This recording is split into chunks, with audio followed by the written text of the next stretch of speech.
Welcome to the Salmon Runs YouTube. Enjoy the video. You begin by confirming your phone actually has NFC and that Google Pay is installed. This ensures the tap will work. Open Settings, go to Connected Devices or Network Settings, and toggle NFC on. This powers the radio that communicates with terminals. Once NFC is enabled, open Google Pay and set it as your default Tap and Pay app in Payment Settings so the system routes transactions correctly. Doing this now avoids payment failures at checkout and readies the device for card setup. Next, add a payment card inside Google Pay so you can actually pay. Tap Add a Payment Method, choose Card, and either scan or type card details. You do this because the terminal needs tokenized card data.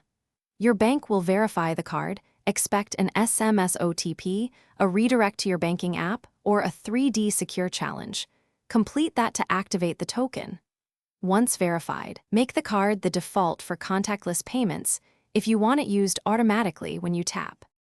Finally, test your setup at a live contactless terminal by placing the back of your phone near the payment reader until you see a confirmation.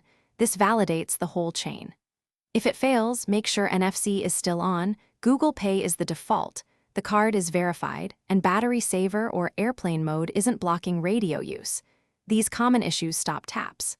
If problems persist, reboot the phone, update Google Pay, or remove and re-add the card to refresh tokens and clear transient errors. Thanks for watching. Consider subscribing if we helped you.